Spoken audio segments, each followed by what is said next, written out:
Bonjour, je suis Anne Essel, je suis porte-parole d'un parti, d'un jeune parti, qui est un parti citoyen, qui s'appelle Nouvelle Donne et qui est issu de l'association Roosevelt 2012, qui a été fondée en mémoire du président Roosevelt, qui a fait les New Deal, plusieurs New Deal, dont le premier a été foudroyant, et c'est la raison pour laquelle Nouvelle Donne s'appelle Nouvelle Donne.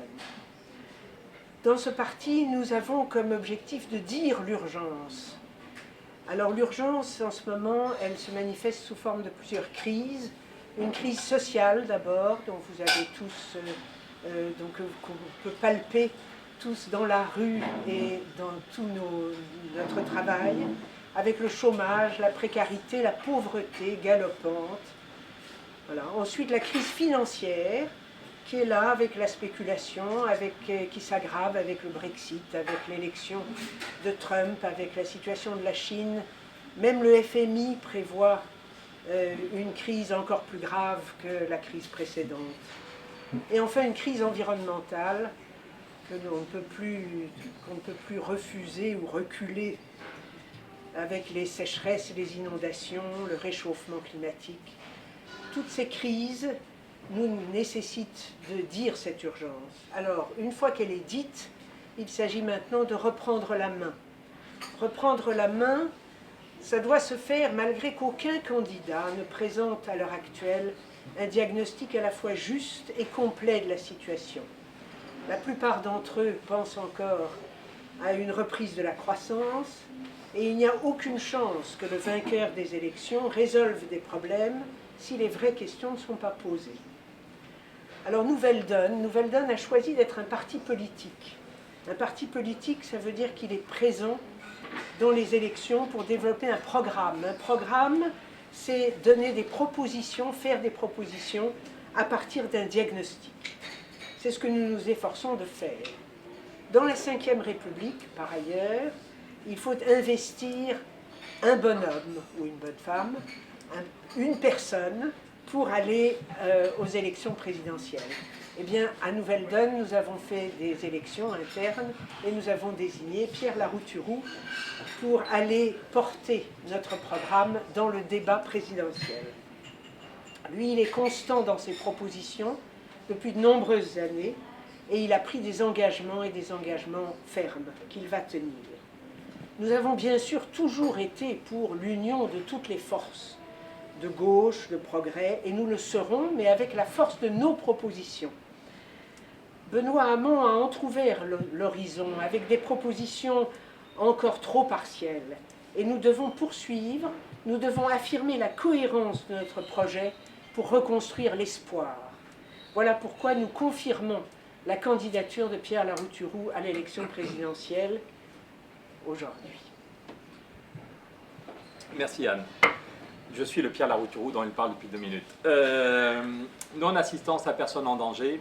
Vous vous souvenez peut-être, il y a un peu plus d'1 an, Nouvelle Donne avait porté plainte contre François Hollande, contre Manuel Valls, contre Madame El Khomri, pour non-assistance à personne en danger.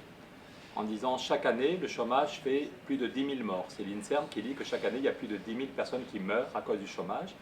Or, il y a des solutions contre le chômage. Et on est allé, avec Stéphane Essel, avec Michel Rocard, tout seul, on est allé 15 fois à l'Élysée, 15 fois à Matignon. À chaque fois, ils nous ont dit que ces solutions étaient très intéressantes et ils ne font rien. Et donc, on était en colère, on était indignés au rédacteur Papa, et on avait porté plainte pour essayer de les pousser à l'action. Et aujourd'hui, nous sommes toujours en colère, nous sommes toujours indignés. Je crois qu'on est des millions à se demander si cette élection va encore servir à rien.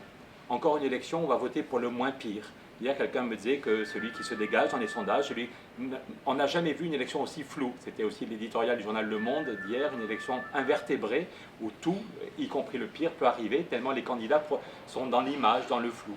Et donc ce que veut faire Nouvelle Donne, c'est la République, c'est pas surfer sur un besoin de renouveau. La République, c'est parler à l'intelligence et à la fraternité des gens, c'est répondre à la crise sociale. Jaurès disait la République sera sociale ou ne sera pas. Comment parler de liberté, d'égalité, de fraternité quand il y a 6 millions de chômeurs? Quelle est la liberté d'un homme ou d'une femme qui vit avec 600 € par mois? Comment parler d'égalité quand les inégalités se creusent, quand Carlos Ghosn gagne 15 millions d'euros par an et que des millions de gens ne savent pas comment finir à la fin du mois? comment parler de fraternité. J'aimerais avoir quelques politiques devant moi, quand ils expliquent que les petits boulots, c'est mieux que rien. Et j'aimerais leur dire, mais si c'était ton frère qui était tombé en fin de droit, si c'était ta sœur qui avait un boulot à 800 € par mois, est-ce que tu dirais c'est mieux que rien? Donc si on se réunit, malgré les difficultés, c'est compliqué de faire naître un nouveau parti, c'est compliqué d'avoir accès aux médias, je remercie ceux qui sont là aujourd'hui, mais c'est qu'on pense qu'il est urgent de provoquer un sursaut dans ce pays et qu'on n'ait pas envie que cette élection, comme la précédente, comme qu'on vote juste pour le moins pire, en sachant que de toute façon on va être très vite déçu, qu'il y a un petit espoir qui naît, puis une immense déception derrière. Donc, et si ce qui nous met en mouvement, quand tu dis reconstruire l'espoir, comme malgré la maladie, on voit que tu as le sourire, tu es joyeuse, c'est qu'on est persuadé que la France a tous les atouts pour faire émerger, pour faire naître, pour la métamorphose dont parlait ton papa et Edgar Morin, quand il disait la métamorphose ou la mort, maintenant il faut choisir. La France a tous les atouts pour faire naître un nouveau modèle de société. On peut dans quelques années, vivre dans une société d'équilibre, de convivialité, d'innovation, mais une société de justice sociale. Donc si je suis candidat, si nous sommes candidats pour les présidentielles et pour les législatives, c'est qu'on veut imposer des solutions concrètes. On est en février 2017, c'est l'anniversaire, à quelques jours près, ça fait 10 ans que la crise financière a éclaté. Vous vous souvenez, c'est en février 2007 que HSBC, pour la première fois de sa vie, HSBC annonce une perte et 10 milliards de pertes sur l'activité subprime. C'est le début de la plus grosse crise depuis 1929. Et ça fait 10 ans, et depuis 10 ans, rien n'a changé ou empire. C'est Joseph Stiglitz, qui est quand même prix Nobel, qui dit « on n'a rien fait », ou plutôt si, on a changé la place des fauteuils sur le pont du Titanic. Stiglitz dit « depuis 10 ans, on a déplacé les fauteuils sur le pont du Titanic, mais on est toujours sur le Titanic et l'iceberg approche ». Je parlais de la crise financière. Il y a 2 semaines, c'était à la une de tous les journaux économiques, on n'a jamais vu ce niveau de spéculation. Le Dow Jones qui arrive à 20 000 points. La dernière fois que le Dow Jones a vu un sommet avant de s'écrouler, c'était quand il y avait eu 14 000 points. Et puis ça avait été l'énorme dégringolade de 2007. Là, on arrive à 20 000 points et tout le monde attend que ça pète. De l'autre côté, l'autre moteur de l'économie mondiale, c'est la Chine. Tu l'as dit, le FMI passe son temps. En 2005, j'étais un des rares, il y a des journaux qui me présentent comme un des rares qui avait annoncé la crise de 2007. Dominique Strauss-Kahn, ceux qui étaient au PS se souviennent quand Dominique Strauss-Kahn disait que je m'inquiétais pour rien, qu'il n'y avait aucun risque de crise. Ça, c'est la bulle en Chine. La Chine a dû mettre 44% du PIB, 44% du PIB en crédit nouveau en un an pour maintenir un peu de croissance, sans compter la dette publique, sans compter le shadow banking. Donc tu l'as dit, on n'est pas les seuls à tirer la sonnette d'alarme. Le FMI dit attention, attention, n'importe quand, ça peut être dans 1 mois, ça peut être dans 3 mois, ça peut être dans 1 an, on peut avoir une nouvelle crise financière, pire que 2008, les conséquences économiques, sociales, géopolitiques seront pires que 2008. Eh bien, la question des banques n'a pas été évoquée 1 minute, ni dans la primaire de droite, ni dans la primaire de gauche. La question de la séparation des banques, souvenez-vous, il y a 5 ans au moins, moi je m'étais dit, François Hollande avait dit, mon adversaire c'est la finance, je vais séparer les banques, ce sera fait. On s'était dit, oui, il va séparer les banques. Roosevelt l'a fait dans les 15 mesures. Quand Roosevelt, les gens se demandent, est-ce que la politique peut être efficace? Effectivement, si on s'appelle Nouvelle Donne, c'est qu'on s'inspire, même si le monde a changé, du New Deal de Roosevelt. Quand Roosevelt arrive, il fait passer 15 réformes en 3 mois, dont la séparation des banques. Et les banquiers sont furieux, ils disent que Roosevelt est un communiste et qu'il va tuer l'Amérique, mais Roosevelt tient bon, et pendant 50 ans, les banques de dépôt et les banques d'affaires étaient complètement disjointes, et donc les banques d'affaires spéculaient beaucoup moins, la spéculation était beaucoup plus faible, et les banques de dépôt étaient au service de l'économie réelle. Vous me demandiez, est-ce que c'est possible, le monde a changé? La réponse est oui, si on a une volonté politique, pour le meilleur ou pour le pire, le politique peut être efficace. Regardez, Trump est arrivé au pouvoir il y a 2 semaines, même tous ses ministres ne sont pas encore validés, et pourtant déjà pour le pire, Trump fait bouger les choses. Donc s'il y a une volonté politique, si on veut séparer les banques, si on veut changer de politique du logement, donc il y a une urgence. C'est le premier but de Nouvelle Donne, tu l'as dit dans cette campagne, c'est sonner le tocsin. Quand il y a un tsunami qui arrive, c'est quand même bien si on prévient les gens, si les citoyens sont prévenus que non, il n'y a aucun espoir que la croissance revienne et que le plus probable, c'est dans 2 mois, dans 1 an, qu'il y ait une nouvelle crise financière qui peut, même le FMI, même la BRI disent, ça peut être pire que 2008. Donc, c'est très bien, tu l'as dit, Benoît Hamon a ouvert un horizon nouveau et le débat de la primaire de gauche est intéressant. Donc savoir si on pourra ou pas avoir un revenu universel dans 10 ans, c'est un débat fondamental. Mais qu'est-ce qu'on fait dans les 3 premiers mois? C'est très très bien, il y a trop de politiques qui sont le nez dans le guidon ou à faire des demi-mesures. C'est très bien d'ouvrir un débat sur notre rapport au travail, sur une autre façon de voir le revenu. Mais aujourd'hui, si la gauche gagne, et il faut que la gauche gagne dans 3 mois, qu'est-ce qu'on fait dans les premières semaines? Et donc Nouvelle Donne, en même temps, porte un projet global. une nouvelle donne sociale, une nouvelle donne démocratique, une nouvelle donne pour la santé, une nouvelle donne pour l'éducation, une nouvelle donne pour l'Europe, en même temps un projet global, des choses à 5 ans, à 10 ans, à 20 ans, et puis un plan d'urgence. Voilà ce qu'on peut faire dans les premières semaines. Voilà les mesures qu'on peut prendre dans les 3 premiers mois pour protéger les salariés, pour protéger les PME, pour changer le mode d'ordre. Donc je vais en parler en 1 minute quand même, dans le plan d'urgence. Il y a premièrement, protéger les salariés. On s'habitue, la courbe du chômage, il y a tous les mois, on s'habitue à ce qu'il y ait 20 000 chômeurs de plus. Parfois, le chômage baisse un peu parce qu'il y en a qu'on a envoyés en formation, qui sont tombés en fin de droit. Mais nous, on pense qu'il n'y a aucune fatalité à avoir autant de plans sociaux. Donc, on est allé voir dans d'autres pays ce qui marche. Il y a un système qui marche très bien, qui est au Canada. C'est quand une entreprise a 20% de gens en trop, au lieu de licencier 20% des gens, elle garde tous les salariés, tout le monde garde son boulot, on baisse le temps de travail, au lieu de baisser les effectifs, on baisse le temps de travail, on baisse les salaires pour rester compétitifs, et immédiatement, l'État et l'UNEDIC compensent. Donc les gens gardent 98% de leurs revenus. France Info nous a fait de la pub il y a 2 ans dans l'émission Le Vrai du Faux. En général, ils tapent sur les politiques. Et la question c'était, est-ce que ce que dit Nouvelle Donne est juste? Est-ce qu'effectivement, au Canada, il y a un système qui permet que les gens gardent leur boulot? La réponse est oui. Voilà. Et ça énerve de voir comment ce système a été inventé au Canada, comment en Allemagne, Merkel, à la demande des syndicats, en 2009, a bougé. On parlait d'Allemagne tout à l'heure, il faut faire gaffe de ne pas confondre ce qui a été fait en 2004, c'est les réformes Hartz, c'est multiplication des petits boulots et de la précarité. Et par contre, en 2009, quand c'est la récession, les syndicats se réveillent et vont voir Merkel et demandent à Merkel de mettre en place le système canadien.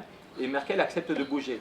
Et travailler moins pour licencier moins, en gros, Merkel fait le contraire de Sarkozy. Sarkozy passe son temps à dire qu'il faut travailler plus pour gagner plus, et Merkel met des milliards pour travailler moins, pour licencier moins. Et il y a 1 500 000 salariés allemands, 1 500 000 salariés allemands qui vont profiter du système canadien et qui vont baisser de 30% leur temps de travail en moyenne. Donc c'est possible au Canada, c'est possible en Allemagne. Quand on avait porté plainte contre le gouvernement il y a 1 an, on s'appuyait sur une étude du ministère des Finances de Bercy, les technocrates de Bercy, qui disaient la France fait 10 fois moins d'efforts que l'Allemagne ou le Canada pour éviter les licenciements. On considère en France que le licenciement c'est normal, voilà, alors que des pays comme le Canada ou l'Allemagne ont montré qu'on peut être tout à fait compétitif et que le licenciement soit la dernière solution, mais la règle c'est de baisser le temps de travail pour garder tout le monde. Donc premièrement, protéger les salariés. Deuxième mesure du plan d'urgence, protéger les PME. Encore les chiffres sont sortis pour 2016, presque 60 000 PME qui ont fait faillite.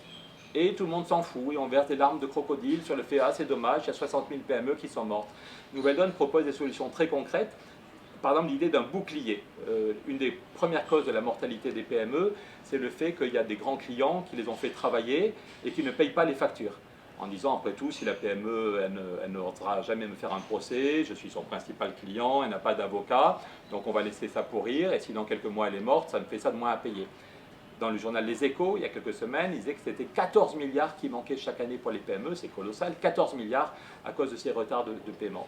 Nous, ce qu'on propose, c'est un système très simple, le bouclier CDC, comme Caisse des dépôts et consignations, en disant, si le travail a été fait, si la facture est valable, la Caisse des dépôts a l'obligation de mettre l'argent sur la table au bout de 2 mois. Et donc, la PME est sûre d'avoir son argent. Et après ça, c'est la Caisse des dépôts qui se retourne vers le mauvais payeur. Et tous les patrons de PME à qui on en parle depuis 2 ans disent que ça changerait tout parce qu'ils sont sûrs, et du coup le mauvais payeur, au lieu d'être face à une PME qui est en train de mourir, qui est tremblante et qui n'a pas d'avocat, le mauvais payeur se retrouve face à la Caisse des dépôts. Ça ne coûte pas 1 centime à l'État, ça change tout, ça éviterait des milliers de faillites chaque année et donc des dizaines de milliers de licenciements. Deuxième mesure pour protéger les PME, leur donner un délai pour l'URSSAF. Il y a beaucoup de PME qui meurent parce que l'URSSAF dit qu'elles ont 2 mois de retard.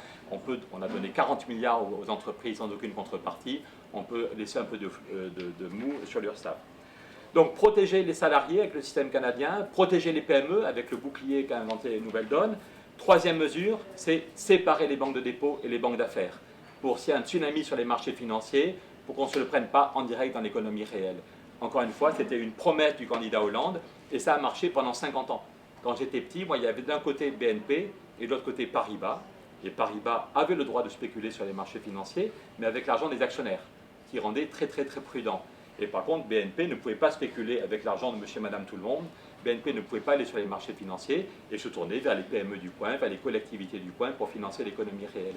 Donc il faut séparer les banques de dépôt et les banques d'affaires. Ça calme la spéculation et ça met une paroi étanche entre les marchés financiers et l'économie réelle, et ça muscle le financement de toute l'économie. Dernière mesure du plan d'urgence, deux autres mesures. Donc les premières mesures, c'est protéger. Protéger les salariés, protéger les PME, protéger l'économie réelle d'un tsunami sur les marchés financiers. Et les deux autres mesures, c'est relancer l'activité, créer du boulot avec des choses utiles pour nos citoyens, nos concitoyens. Première mesure, une vraie politique du logement. J'étais encore la semaine dernière, comme chaque année, avec les amis de la Fondation Abbé Pierre sur le bilan du logement. On voit qu'on a deux gros problèmes pour le logement en France. Premièrement, l'exclusion. Tous ceux et celles qui dorment dans la rue ou qui sont dans des hôtels sociaux. Voilà, donc il y a, et puis tous ceux, un tiers de la population, qui sont logés correctement, mais avec des niveaux de loyer monstrueux. On est le seul pays d'Europe où les loyers sont à ce niveau. Si on avait le même niveau de loyer qu'en Allemagne, on parle souvent de l'Allemagne pour nous imposer la précarité, mais on ne parle jamais de l'Allemagne pour sa politique du logement. Si on avait le même niveau de loyer qu'en Allemagne, on ferait tous 250 € d'économie chaque mois sur les loyers. Je répète, 250 € d'économie sur les loyers, et ça concerne un tiers de la population, ceux qui ne sont pas propriétaires et ceux qui ne sont pas dans un logement social. Donc le but de Nouvelle Donne, c'est de répondre aux deux crises du logement, la crise la plus gravissime, des gens, 100 000 personnes qui sont dans la rue, des milliers de gens qui sont en précarité inacceptable, et puis les classes moyennes, un tiers d'entre nous qui sont logés, mais avec des niveaux de loyer monstrueux. Comment faire? Il faut massivement investir, construire et rénover. Alors, la question du financement, l'autre jour, le patron de la Fondation Abbé Pierre disait qu'il n'y avait aucune volonté politique. Il était assez sévère en faisant le bilan depuis 5 ans, en disant il n'y a eu aucune réflexion sur les marges de manœuvre nouvelles, ce qui montre, et s'il n'y a pas de marge de manœuvre financière, on se contentera de beaux discours et de verser des larmes quand quelqu'un meurt de froid l'hiver. Donc nous, on a trouvé, Nouvelle Donne propose deux marges de manœuvre sans augmenter les impôts, sans augmenter la dette. Premièrement, utiliser autrement le fonds de réserve des retraites. C'est une grosse cagnotte où il y a 36 milliards, ça a été créé sous Jospin, et le but c'est que le fonds de réserve, le fruit, le bénéfice de ce fonds de réserve, doit compléter les retraites à partir de 2020. Et actuellement, il est sur les marchés financiers. Or, les marchés financiers peuvent se casser la figure n'importe quand, et ça n'a aucune utilité sociale de mettre ces 36 milliards sur les marchés financiers. Donc Nouvelle Donne propose, et ça peut être fait par décret, ça peut être fait au mois de juin, dans la nouvelle équipe qui arrive au pouvoir, peut dire les 36 milliards, au lieu de les mettre sur les marchés financiers, on les met pour construire des logements. Enfin, je me souviens, il y a 4 ans, Emmanuel Macron, qui à l'Élysée, me dit « Ton idée est excellente, fais-moi une note ». Et j'ai éclaté de rire en disant « Je vais te faire une note », mais déjà, il y a 10 ans, Bertrand Delanoë me disait « Ton idée est excellente, fais-moi une note ». Voilà. Ça fait des années qu'on a un certain nombre, y compris la Fondation Abbé Pierre, pour dire « Là, il y a plus de 30 milliards on peut les mettre pour construire des logements, ça peut construire ». On va construire des logements et on peut créer du boulot pour 200 000 personnes. On peut créer 200 000 emplois dans le bâtiment, dans toutes les zones tendues, en Ile-de-France, autour de Grenoble, autour de Toulouse, autour de Brest. Il y a plein d'endroits où il faut construire en France pour répondre à la demande. Première mesure, donc fonds de réserve des retraites, ça fait en quelques semaines. Deuxième mesure, c'est changer le code des assurances pour obliger les assureurs à consacrer chaque année 20% de leur collecte annuelle pour construire des logements. Là aussi, on n'a pas inventé l'eau chaude. Quand vous allez dans certains quartiers de Paris, il y a des immeubles avec marqué GAN ou AXA.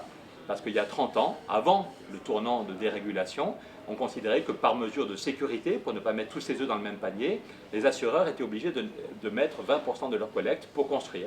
Ils construisaient non pas des logements sociaux, mais des logements intermédiaires. Et c'est bien utile, il faut construire en même temps des logements sociaux, des logements intermédiaires, des logements étudiants. Donc si chaque année, les assureurs, ça ne coûte rien à l'État, c'est juste rétablir une règle qui existait autrefois, que 20% de la collecte des assurances soit mise pour construire, ça participerait pour faire baisser les loyers. Ça ne se fait pas en 3 semaines, mais on peut créer entre 200 000 et 300 000 postes et en quelques années faire baisser les loyers. Dernière mesure du plan d'urgence, c'est répondre à la question climatique. On était encore samedi avec Jean Jouzel, il ne peut pas venir aujourd'hui, mais il était avec nous pour soutenir cette idée d'un plan Marshall pour le climat.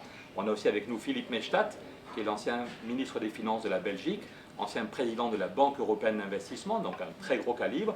Et aussi bien Jean Jouzel que Philippe Maystadt disent oui, Nouvelle Donne a raison, on peut avoir un plan Marshall sur le climat où on met 1000 milliards pour investir.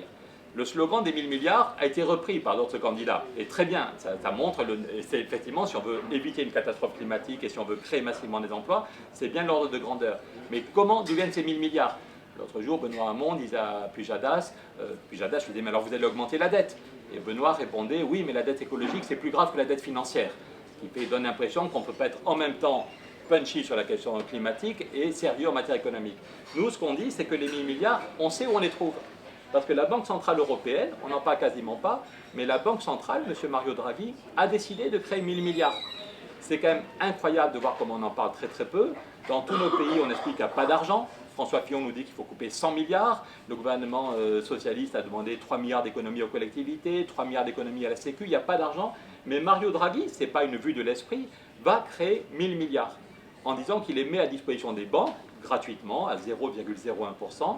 Et Mario Draghi espère que les banques vont être gentilles et vont relancer l'activité. Voilà. Il a commencé il y a quelques mois, et en fait, la seule activité que ça adopte, c'est l'activité sur les marchés financiers. Donc, ce qu'on dit avec Jean Jouzel, avec plein de mouvements à Bruxelles, avec les syndicats européens, avec Philippe Maystadt, c'est l'équivalent de Raymond Barre en Belgique, quand Philippe Maystadt a diffusé une vidéo pour nous soutenir. Il y a des copains belges qui m'ont dit que ça fait du bruit en Belgique, qui s'engagent en France et sur un projet très progressiste. Oui, on peut, c'est une question de volonté politique. On peut avoir un plan Marshall et dire que les 1000 milliards de la Banque centrale, au lieu de les mettre sur les marchés financiers, on les met, on a rédigé un traité qui dit que pendant 20 ans, chaque pays aurait un droit de tirage, la France, l'Allemagne, chacun aurait 2% du PIB pendant 20 ans pour économiser l'énergie et développer l'énergie renouvelable. Ça veut dire que la France aurait chaque année 40 milliards à taux zéro pour économiser l'énergie. C'est colossal. Et on a, parmi les gens qui nous soutiennent, c'est là qu'on voit que quand on se demande est-ce que la gauche peut gagner, si on met des projets très concrets et très ambitieux, je crois qu'on peut rassembler très large. Parmi les gens qui soutiennent cette idée, il y a aussi Miguel Moratinos, l'ancien ministre de Zapatero, la maire de Madrid, qui a été élue avec Podemos, et il y a quelques mois, avant que Tite Meyer ne quitte ce monde, mais Philippe Maystadt en est parlé avec Tite Meyer, l'ancien patron de la Bundesbank, et Tite Meyer disait oui, puisque Mario Draghi va créer de l'argent, au lieu de le mettre sur la spéculation, autant le mettre pour donner du boulot à des ouvriers, à des techniciens, des ingénieurs, à des architectes. Donc on a l'arc des gens qui soutiennent ce projet, dès qu'on en parle ne serait-ce qu'un quart d'heure, ça va des gens de Podemos à Philippe Maystadt ou à Tite Meyer, qui était quand même un conservateur allemand. Donc, et là aussi ça énerve.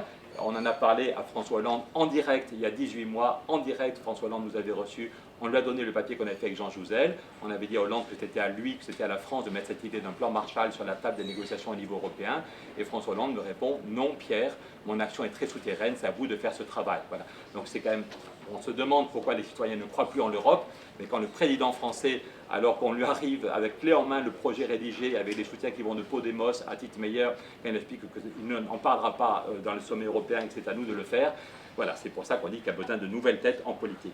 Donc voilà quelques mesures du plan d'urgence. Je m'arrête sur le plan d'urgence, mais ça ne coûte pas 1 euro de nouveau aux finances publiques, il n'y a pas 1 euro d'impôt en plus, il n'y a pas 1 euro de dette. Et entre les emplois qu'on va sauvegarder et les emplois qu'on va créer en matière de logement, en matière de climat, on peut lancer la création de plus de 800 000 emplois. Ça ne va pas se faire en 3 semaines, mais les mesures qu'on va lancer dans les premiers mois du prochain quinquennat, si on le veut, si on a la volonté politique, on peut vraiment calmer la spéculation, on peut vraiment protéger notre pays de la prochaine crise financière, et on peut lancer la création de 800 000 emplois. Au-delà, je ne veux pas être trop long, un deuxième débat, Jean Jaurès disait que la politique c'est des idées simples qu'on répète simplement jusqu'à que tout le monde ait compris que ça peut marcher, qu'il n'y a pas de piège. Voilà. Jaurès disait il faut user le doute comme on fatigue la salade. Vous savez, quand on a le temps, l'été, on prend le temps, on remue la salade. Et Jaurès, qui était quand même un grand philosophe, un agrégé de philo, disait il faut dire des choses simples qu'on répète simplement. Dire des choses simples, c'est aussi dire que oui, la croissance n'est plus la solution. On dit ça depuis 3 ans à Nouvelle Donne, mais ça n'est pas sérieux quand Nicolas Dupont-Aignan nous dit qu'avec lui, la croissance va revenir à 3%, quand la droite et encore beaucoup à gauche disent qu'avec eux, la croissance reviendra. Ça n'est pas sérieux, voilà la croissance depuis 50 ans. Sur la question du travail, Benoît Hamon dit très justement qu'il faut revoir notre rapport au travail. Et il dit qu'il anticipe une raréfaction du besoin de travail. Mais c'est très bien d'avoir lancé le débat, mais il faut être plus concret. Il faut aller plus loin et plus vite. Je me souviens hier, c'était le texte qu'on avait déposé avec Stéphane, notre motion au congrès du PS, plus loin et plus vite. C'est très bien de dire qu'il faut revoir notre rapport au travail, mais il faut dire concrètement qu'est-ce qu'on fait pour changer notre rapport au travail. Et alors, est-ce qu'il y a ou pas raréfaction du travail? Certains contestent en expliquant qu'il n'y a qu'en France, y compris Arnaud Montebourg continue à se moquer, en expliquant qu'il n'y a qu'en France qu'on parle de la raréfaction du travail. C'est faux, c'est faux. 2 courbes aux États-Unis, le taux d'activité. Tous ceux qui vous disent, à droite comme à gauche, qu'il suffirait de faire comme aux États-Unis pour retrouver le plein emploi, aux États-Unis, il n'y a que 5% de chômage, mais le taux d'activité s'effondre. Tous les mois, on a les chiffres officiels présentés par le ministère du Travail à Washington. Vous voyez qu'il n'y a plus que 62% des adultes américains, 62% des adultes américains qui sont actifs occupés ou actifs au chômage. Et donc, est-ce que la raréfaction du travail est un vrai sujet? Et autre courbe très importante qui vient du livre blanc de la Maison Blanche, le Economic Report of the President, La durée moyenne aux États-Unis est tombée à 33,7 heures. La durée moyenne, il y a tous ceux qui sont au chômage, il y a tous ceux qui sont découragés, qui ne sont plus comptés comme actifs, mais parmi ceux et celles qui ont un boulot, il y a tellement de petits boulots aux États-Unis que la durée moyenne, en 20 ans, on est passé de 38 heures ou 39 heures de durée moyenne. Voilà, c'est les chiffres de la Maison-Blanche. La durée réelle moyenne était à 39 heures aux États-Unis, elle est tombée à 33 heures et des poussières. Les chiffres que donne le MEDEF et la droite, c'est uniquement pour les gens qui sont à temps plein dans l'industrie. Mais les gens à temps plein dans l'industrie, c'est moins de 10% des adultes américains. Donc si on regarde globalement, d'après la Maison-Blanche, la durée moyenne avant la crise, les derniers chiffres c'était avant la crise, était tombée à 33 heures des poussières. Donc ce n'est pas un sentiment qu'on va peut-être à terme vers une raréfaction. On est déjà, depuis 30 ans, avec les ordinateurs, avec les robots, on a déjà le temps de travail nécessaire a déjà diminué. Et c'est incroyable de voir comment Benoît en parle, mais sans rien dire de précis. Dans son discours de dimanche, à aucun moment il n'a parlé de réduction du temps de travail, à aucun moment il n'a parlé de 4 jours. Dans le journal Le Monde, il disait « On me prête la volonté d'aller à 32 heures, mais ce n'est pas le cas, je veux développer le temps partiel grâce au revenu universel. » Est-ce que ça suffit de développer le temps partiel? C'est quand même étonnant de voir comment il y a 20 ans, le rapport Boissonnat rédigé, j'ai retrouvé ça dans les archives de Nouvelle Donne hier, comment c'était le rapport Boissonnat rédigé à la demande de Balladur, donc c'est quand même pas la gauche de la gauche, et qui expliquait à la une de tous les journaux, Boissonnat expliquait qu'à cause des robots, à cause des ordinateurs, à cause de l'intelligence ou grâce à l'intelligence qu'on a mis dans la tête des gens qui fait qu'on a besoin de moins de travail, déjà il y a 20 ans, le rapport Boissonnat disait qu'il fallait une réduction d'au moins 20% du temps de travail. Et c'était consensuel. À droite comme à gauche, Chirac, tout le monde avait dit oui, évidemment, c'est un mouvement historique, il faut te donner les moyens de relancer la négociation. Et Chirac est allé chez Brioche Pasquier, qui est une entreprise qui était passée à 4 jours. En 1995, la première visite de Jacques Chirac, président de la République, c'est chez Brioche Pasquier, et devant toutes les caméras, le 13 juillet 1995, il demande pourquoi ce qui se fait chez Brioche Pasquier ne se fait pas ailleurs. Donc en 1995, ce n'était pas une hypothèse sur la raréfaction. Tout le monde, tous les gens qui s'intéressaient disaient oui, il faut baisser le temps de travail dans des bonnes conditions. Et Nouvelle Donne montre que c'est possible, sans baisser les salaires et sans augmenter le coût pour l'entreprise. Aujourd'hui, à la une journal Le Soir de Bruxelles, il y a une tribune signée par 50 personnalités belges qui citent les entreprises passées à 4 jours en France. Le débat sur la semaine de 4 jours est en train de repartir en Belgique. Vous voyez, c'était étonnant de voir comment en Belgique le débat repart sur la semaine de 4 jours. Il y a plusieurs dizaines d'organisations qui se sont mises ensemble pour relancer le débat 4 jours, 32 heures, le partage ou la barbarie. Et donc aujourd'hui, à la une du grand quotidien Le Soir, y compris des gens de droite, il y a tous les grands responsables syndicaux belges qui signent en disant qu'il faut relancer la négociation sur les 4 jours, 32 heures, mais y compris notre ami Philippe Mechtat, qui est un homme du centre droit, et qui s'engage en expliquant on ne peut pas accepter le partage actuel avec des millions de chômeurs qui font 0 heure par semaine et les autres qui sont toujours à 39 heures. Ce partage est stupide, il faut relancer la négociation. Et Nouvelle Donne montre comment il faut... Le but est d'avoir la négociation la plus globale possible. Pas seulement... On a l'impression que la gauche ne sait plus quoi faire. Soit on impose un mouvement sans aucun dialogue et ça braque les gens, soit on se contente de développer le temps partiel. Et nous, ce qu'on pense, c'est qu'on peut, en parlant à l'intelligence, en donnant la parole à des pionniers, il y a 400 entreprises en France qui sont passées à 4 jours, grâce à la loi d'Eurobien. Il y a quand même 400 entreprises du secteur privé, des PME avec 5 salariés, des plus grandes avec 600 ou 800 salariés, qui sont passées à 4 jours, et ça marche très bien. Donc pourquoi est-ce qu'on ne donne pas la parole à des pionniers qui expliquent comment, chez Maminova, l'exemple que je cite souvent, l'usine continue à travailler 5 jours par semaine. On ne va pas fermer le disjoncteur le jeudi soir. L'usine travaille 5 jours par semaine, mais tous les salariés, aussi bien les ouvriers que les commerciaux, que le directeur de l'usine, tout le monde est passé à 4 jours. On a embauché 130 personnes. 130 personnes, hommes et femmes, jeunes et vieux, embauchés en CDI. Mais ça fait du bien dans un département quand une entreprise dit qu'elle crée 130 CDI. Et les salaires n'ont pas baissé, on a juste bloqué les salaires pendant 1 an, et l'entreprise arrête de payer les cotisations chômage en disant si vous créez 10% d'emplois, s'il y a bien 10% de CDI en plus, vous arrêtez de payer les cotisations chômage. Et c'est comme ça que c'est possible sans baisser les salaires et sans augmenter la masse salariale. Le prix du yaourt n'a pas augmenté d'1 centime. Donc, sur la question du temps du travail, il faut aller plus loin, plus vite, de façon plus concrète. Changer l'Europe, je ne vais pas être trop long, mais changer l'Europe, on montre comment en 2 ans, avec 9 ou 10 pays, sans doute pas à 27, mais ce n'est pas grave, on peut changer l'Europe. Premièrement, un traité de l'Europe sociale. C'était un des premiers combats qu'on avait lancé avec Stéphane, avec Michel Rocard. En 2003, on avait rédigé un traité de convergence sociale. On avait avec nous aussi bien José Bové que Jacques Delors. Romano Prodi nous avait reçus, il avait demandé à Giscard de mettre le traité social dans la Constitution, ce que Giscard n'avait pas voulu.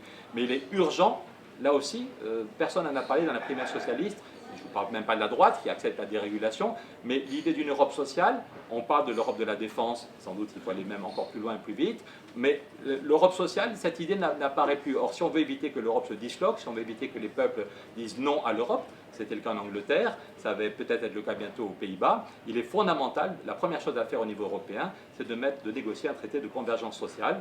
Dans le traité de Maastricht, il y avait 5 critères de convergence. On a rédigé un traité social avec 5 critères de convergence. Et on a des alliés. Les syndicats allemands sont avec nous, les syndicats italiens, les syndicats espagnols. On se donne 2 ans pour obtenir ces traités. Une Europe qui lutte contre le dumping fiscal, on n'en parle plus, mais c'est quand même assez impressionnant. Depuis que l'Angleterre est rentrée, elle est partie, mais elle a fait des dégâts. C'est à qui va baisser le plus son impôt sur les bénéfices. Les bénéfices n'ont jamais été aussi importants, les dividendes explosent, mais dans tous nos pays, on baisse l'impôt sur les bénéfices parce que le voisin l'a fait, on ne veut pas que les entreprises. Est-ce qu'on continue comme ça? C'est quand même le monde à l'envers de se dire qu'aujourd'hui aux États-Unis, avant que Trump ne le foute en l'air, le taux d'impôt sur les bénéfices est à 40%. Parce que quand Roosevelt arrive, il y avait le même problème. La Floride baissait son impôt, le Texas baissait son impôt, et les entreprises faisaient du tourisme fiscal. Roosevelt arrive et il dit « Mes amis », toutes les semaines, il parlait aux citoyens en expliquant sa politique, « Mes amis, on ne peut pas continuer ce dumping. Demain, je vais demander au Congrès de faire un impôt fédéral. On prendra 40% au Texas, en Floride et partout. » Et les actionnaires gueulent en expliquant que Roosevelt est un communiste, mais Roosevelt tient bon et il fait un impôt fédéral à 40%. Donc, est-ce qu'on continue ce dumping? Est-ce qu'on parle vaguement d'harmonisation? Emmanuel Macron nous parle d'harmonisation, mais ça donne le risque qu'on s'aligne sur le plus bas, ou est-ce qu'on dit qu'on veut créer un impôt fédéral sur les bénéfices et qu'on prend 15%, ce qui fait que le taux d'impôt serait le même aux États-Unis, le taux d'impôt total serait le même des deux côtés de l'Atlantique, et c'est un bon moyen pour financer le budget européen, et la France gagnerait chaque année 20 milliards de marge de manœuvre. Donc changer l'Europe, c'est possible, 5 priorités, on se donne 2 ans, au lieu de dire... On a l'impression qu'il y a des partis politiques qui se résignent à une Europe qui n'a plus aucun sens, et puis d'autres qui disent qu'on va casser de la vaisselle et qu'on va tout faire péter en quelques semaines. Nous, on se donne 2 ans avec nos alliés pour faire bouger le rapport de force en Allemagne. Il y a plein d'Allemands qui peuvent comprendre. Les Allemands en ont marre de l'austérité. Les retraités allemands, c'est en Allemagne qu'il y a eu le plus de citoyens qui ont signé pour dire non à TAFTA. C'est faux, on se trompe si on croit que tous les Allemands sont avec Merkel. Merkel n'est pas sûr de gagner les prochaines élections législatives. Donc au lieu de dire qu'on fait tout péter en Europe ou bien qu'on se résout à ne pas changer l'Europe, on se donne 2 ans pour avoir un rapport de force. Une majorité d'Allemands peuvent dire oui au plan Marshall pour le climat. Une majorité d'Allemands peuvent dire on en a marre de l'austérité et du dumping fiscal. Le traité social, une Europe vraiment démocratique. Ce qu'avait proposé Joschka Fischer en 2000, une Europe politique, une Europe vraiment démocratique, où c'est le vote des citoyens tous les 5 ans qui dit quel est le gouvernement, et pas une équipe de commissaires irresponsables qui sont Barroso. Changer la démocratie, c'est possible. Nouvelle Donne fait des propositions. On veut une constituante avec aussi bien des élus que des citoyens tirés au sort, des parlementaires qui porteraient des idées et des citoyens tirés au sort, et puis un référendum. Et puis, dernière proposition de Nouvelle Donne, c'est miser sur l'intelligence des citoyens, faire campagne en misant sur l'intelligence. Sans doute, je ne serai pas candidat, je ne serai pas élu, pardon, je suis candidat, mais je ne serai pas élu. Je voyais l'autre jour Jean Lassalle qui expliquait chez Ruquier que oui, il sera président. La vérité, c'est que non, je ne pense pas être président, je suis, en tout cas pas cette fois-ci, le plus probable, mais je pense que c'est quand même très utile qu'on mette des idées, des solutions. C'est pas possible de voir que le candidat le mieux placé à gauche en ce moment plafonne à 14 ou 15% dans les sondages. J'ai regardé l'historique des présidentielles depuis le début de la Ve République. Jamais, il y avait toujours au moins un candidat de gauche qui était à plus de 20%. 21%. Le plus mauvais, c'était Duclos, qui avait fait 21%. Et là, donc ça veut dire qu'il y a un problème. Ça veut dire que le projet que portent les candidats de gauche n'est pas assez concret, pas assez punchy. Donc il nous reste 2 mois, tu l'as dit, on veut le rassemblement. On n'est pas là pour planter la gauche, on n'est pas là pour faire gagner la droite. Mais il reste 2 mois et 2 semaines jusqu'au jour du vote. Et en 2017, 2 mois et 2 semaines, c'est une éternité. Aucun de nous, il y a 2 mois, ne pensait vivre tous les événements qu'on a. Voilà. Donc pendant 2 mois, on va faire connaître ces idées, on va populariser, on va montrer qu'une autre Europe est possible, une autre politique du logement est possible. La semaine de 4 jours, c'est possible, sans l'imposer, mais en la négociant. Puis, lutter contre le dérèglement climatique et mettre 1000 milliards, oui, c'est possible et c'est colossal. Et Jean Jouzel disait, mais ça changerait tout. Il y avait une journaliste qui disait, c'est foutu sur le climat. On faisait un débat et une journaliste disait, mais c'est foutu pour le climat, on n'y arrivera jamais. Et Jean Jouzel lui dit, attends, on peut arriver à avoir les 1000 milliards, et si on arrive à mettre 1000 milliards sur le climat, l'Europe peut montrer, au moment où Trump explique que le problème du climat, il n'en a rien à foutre, l'Europe peut montrer comment on peut avoir en même temps une prospérité économique bien partagée et sauver le climat. Donc sans doute, je ne serai pas le gagnant de cette élection, mais tous ensemble, nous allons faire campagne, et puis derrière les législatives, peut-être que celui qui sera président n'aura pas de majorité, donc les législatives sont aussi très très importantes, et on veut imposer des idées dans le débat public, et puis on verra dans 2 mois s'il faut retirer ma candidature pour ne prendre aucun risque, on verra, et si tel ou tel candidat s'engage par écrit à reprendre des idées concrètes. Moi j'ai fait une lettre au Conseil constitutionnel en disant que si j'étais élu, je ferais 3 référendums sur 3 sujets fondamentaux et que si je ne tenais pas mes promesses, je demandais à être destitué en disant il faut un référendum sur la démocratie, il faut un référendum sur l'Europe, il faut un référendum sur le nouveau contrat social. Et j'ai écrit à Laurent Fabius en demandant qu'il fallait dans 3 ans lancer le processus de destitution si je n'avais pas tenu mes engagements et si j'avais menti. Mais si dans 2 mois, un autre candidat s'engage par écrit devant le peuple et devant le Conseil constitutionnel pour reprendre tel ou tel de nos engagements, et ben on aura fait le job et on ne prendra aucun risque. Notre but n'est pas, tu l'as dit, notre but n'est pas de faire élire la droite, notre but est de reconstruire l'espoir, et l'espoir c'est plutôt à gauche qu'on le voit fleurir. Je m'arrête là.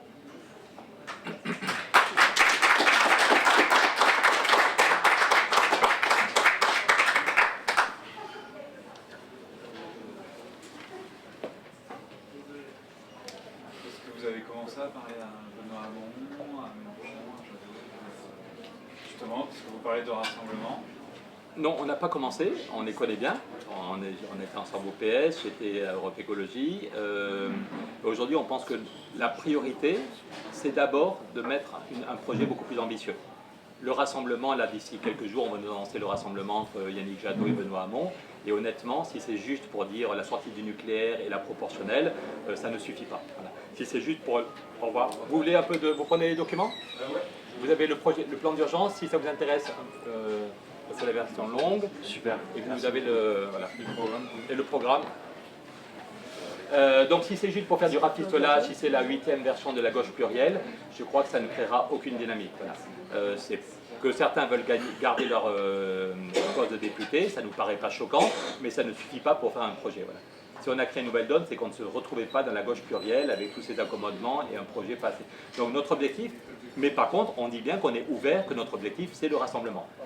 C'est le PS qui nous a dit non, on voulait participer à la primaire de la gauche, et Jean-Christophe Cambadélis, avec l'accord de tous les candidats, qui nous a claqué la porte au nez, qui a refusé. Alors ça aurait été une bonne façon d'avoir le débat et d'avoir le rassemblement. Donc c'est le PS qui a décidé de faire une primaire fermée. Mais nous, notre porte est ouverte, mais ce n'est pas pour négocier 3 postes législatifs. Le pays peut s'effondrer, l'Europe peut s'effondrer, c'est pas pour de rire. Il y a des gens qui font la politique pour de rire, qui ne prennent pas seulement le prochain congrès, qui visent 2022 ou 2027, et nous, c'est pas pour de rire. Vous n'êtes pas fâché avec le PS, puisqu'il vous a claqué la porte au nez quand même? Écoutez, on n'est pas fâché quand même, leur bilan, si la gauche est dans cet état, c'est quand même d'abord à cause du bilan du gouvernement depuis 5 ans. Voilà. Or, on a tout fait. Avec Stéphane Hessel, on avait repris notre carte, et jamais ils n'ont eu 1 heure pour nous écouter. On est allé 15 fois à l'Élysée, 15 fois à Matignon. Donc le livre qui vient de sortir sur Emmanuel Macron raconte un déjeuner où il y a Michel Rocard et moi, et au bout de 2 heures, Macron nous dit « j'ai l'impression qu'on a 30 ans de retard, qu'on fait une politique des années 80 ». Voilà, et moyennant quoi, donc quand on lui montre ces graphiques, voilà, il dit on a 30 ans de retard, ce qu'on fait ne peut pas être efficace, et il continue. Donc ce problème n'est pas personnel, on n'est pas fâché, mais ils ont une responsabilité, ils n'ont rien fait sur la séparation des banques. Quand on donne 40 milliards sans contrepartie, à l'époque j'étais au bureau national du PS, je me souviens de Jean-Marc Germain qui disait c'est du délire, Juppé l'a déjà fait, Balladur l'a déjà fait, ça ne marche pas. Et bien malgré tout, ils l'ont voté. Ils l'ont voté. Sur la question du cumul des mandats, sur la question du renouveau démocratique, qui est pour nous une question fondamentale, ça m'inquiète un peu de voir que toute l'équipe de Benoît Hamon, c'est essentiellement des cumulards, qui sont en même temps députés et conseillers régionaux. Donc, est-ce qu'on peut leur faire confiance? C'est pour ça qu'on n'est pas dans la défiance, mais on n'est pas non plus dans la naïveté qui consiste juste parce qu'il a pioché quelques idées chez nous à penser que tout va changer. Donc c'est pour ça qu'on veut se faire entendre. Le CSA dit qu'on a un énorme retard là, dans l'accès aux médias, donc le CSA dit que depuis le 1er février, les grandes chaînes de radio et de télé doivent nous donner la parole. Donc, a priori, une nouvelle donne doit être beaucoup plus audible dans les 2 mois qui viennent. Et notre but est de convaincre les citoyens et de pousser au rassemblement, mais à un niveau d'ambition beaucoup plus élevé. Oui. Vous avez commencé votre campagne de parrainage? Oui, bien sûr. L'intérêt, c'est qu'on a le soutien. Parmi les gens qui avaient écrit à M. Cambadélis pour dire qu'ils étaient en colère, il y a le président de tous les maires ruraux de France qui avait écrit à Cambadélis pour dire que c'était choquant. Et il n'engage pas l'association, mais il a quand même fait un édito la semaine dernière pour dire signé. Vous voyez l'édito qu'il a envoyé à tous les maires ruraux, c'est signé. N'ayez pas peur, ne vous censurez pas. Et j'ai été invité dans plusieurs congrès des maires ruraux. Il y a plusieurs centaines de Fanny Berbalian le rappelait dans sa lettre à Corvallis, qu'il y a plusieurs centaines de maires ruraux qui m'ont déjà entendu pendant 3 heures, qui ont pris les plans d'urgence de Nouvelle-Donne, qui m'ont invité dans leur département. Donc on va tout faire, il nous reste 5 semaines, on va tout faire pour avoir les signatures. Vous avez déjà des promesses ou pas? Oui, bien sûr. Oui, Vous pouvez nous dire un chiffre? non, parce qu'on préfère, beaucoup de gens donnent des chiffres, là, on est en retard, on voulait vraiment participer à la primaire de la gauche. Nous, on ne ment pas, on est allergique au mensonge. Donc depuis le mois de janvier dernier, on avait signé l'appel de Piketty, on avait dit banco pour la primaire. Alors vu l'image du PS, ça n'était pas évident. On a vu un débat à Nouvelle-Donne qui n'avait pas été facile, mais on avait dit banco, on veut le débat et on veut le rassemblement. Et donc c'est seulement depuis Noël qu'on s'est mis en recherche des signatures. Mais je vous dis, là, la semaine dernière, tous les maires ruraux ont reçu cet appel. Et dans 2 jours, c'est l'ancien président des maires ruraux, Gérard Pelletier, qui est très très connu, qui va signer un appel signé pour la route Turot, qu'on va envoyer à 33 000 communes. Et on a une quarantaine de copains de Nouvelle-Donne qui se passent leur temps au téléphone. Et moi, je fais la tournée des populations. Vous êtes confiant? Ça va être difficile, mais il y a aussi, on peut vraiment y arriver, parce qu'il y a une colère chez les maires ruraux. J'étais avec eux contre la loi NOTRe, quand la loi a été votée à l'Assemblée. Il n'y avait que 2 responsables politiques, Dupont-Aignan et moi, qui étaient avec les maires ruraux. On était avec eux pour la défense des services publics. Ils ont quand même l'impression d'être fait bien humilier et par la droite et par la gauche. C'est des gens souvent qui font un boulot assez remarquable, qui est quasiment bénévolement. Quand d'être le maire d'une commune de 300 habitants, c'est plein d'emmerdes au service de la communauté pour une indemnité ridicule. Et ils ont l'impression que les politiques de Paris font n'importe quoi. Et donc le fait qu'on ait participé plusieurs fois à leur congrès, quand j'allais à leur congrès, Sylvia Pinel restait un quart d'heure et puis s'en allait sans répondre aux questions. Moi je restais pendant 3 heures et l'ambiance était tout à fait différente. Et leur souci de justice sociale, la plupart des maires ruraux, on les voit parfois comme des gens conservateurs, mais ils sont très attachés aux questions d'égalité entre territoires et de justice sociale, de services publics.